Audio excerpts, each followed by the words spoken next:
Jamais sans la grâce, une dévotion matinale proposée par l'Église évangélique de la grâce en collaboration avec l'Institut de théologie de Cotonou.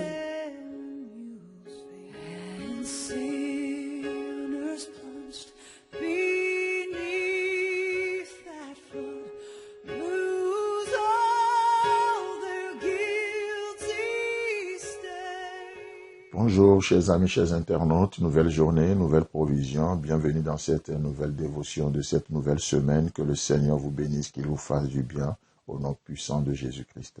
Amen. Alors chers amis, continuez toujours de prier pour moi, je suis toujours en France et très bientôt, je crois que le Seigneur ouvre des portes et je vais bientôt rentrer.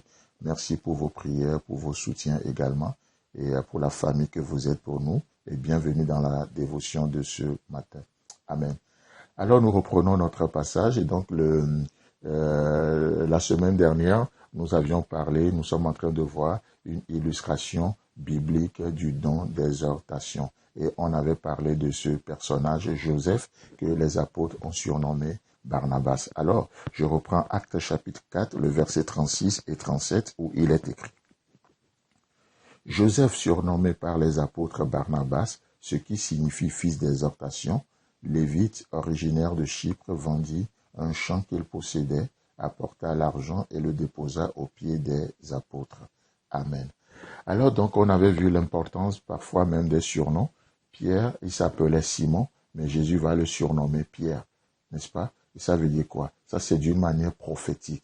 Alors que quand Jésus l'appelait Pierre, il n'avait rien de pierre, il n'avait rien de stable. C'était encore un sable mouvant. Mais d'une manière prophétique, Jésus va appeler ce qui n'existe pas à l'existence. Et on sait que ça va prendre effet dans la vie de l'apôtre Pierre plus tard. Et quand il sera revenu, qu'est-ce que Jésus lui dira? Affermis tes frères, affermis tes frères. Et donc ici, nous avons cet apôtre qui est revenu, Pierre, et les autres qui dirigeaient l'église.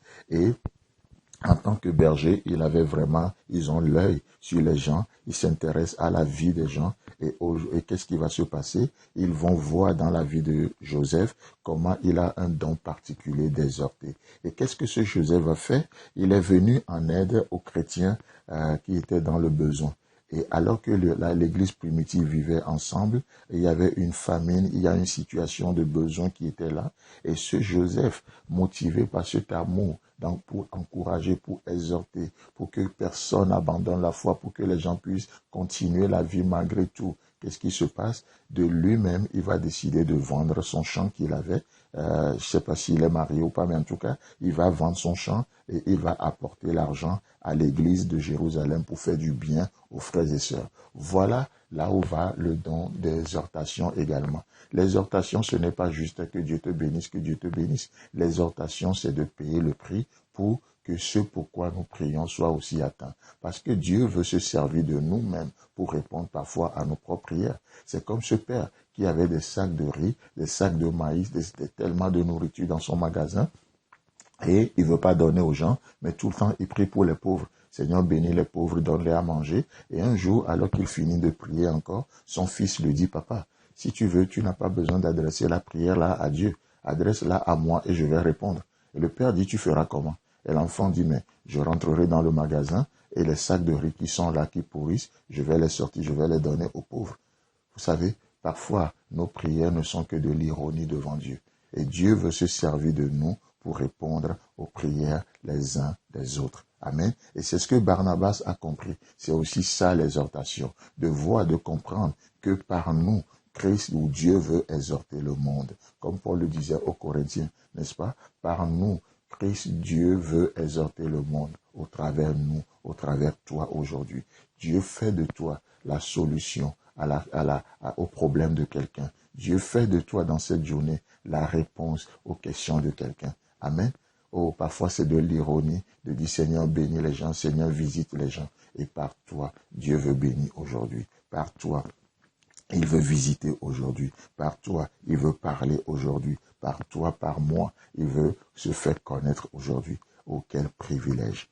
Je ne vois pas ça comme un devoir, mais je le vois comme un privilège que le Dieu Tout-Puissant, Créateur du ciel et de la terre, se sert de moi aujourd'hui comme co-ouvrier, qu'il me prenne dans son équipe et il dit, Par toi, Arnaud, je veux me révéler aujourd'hui. Par toi, Pierre, par toi, Jean, par toi, Luc, par toi, telle personne. Chacun peut mettre son nom. Je veux toucher le cœur de quelqu'un aujourd'hui.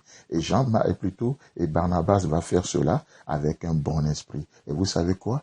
Il y a des religieux aussi qui vont juste vouloir copier l'apparence et non pas ce qui en fait la force. Et qu'est-ce qui va se passer? Ananias et Saphira vont mourir. Chers amis, chers internautes, que le Seigneur vous bénisse, qu'il vous fasse du bien. C'est tout le temps que nous avons. Si vous avez aimé cette dévotion, parlez-en à vos amis. Parlez-leur du message de la grâce et de ce qu'il fait dans vous.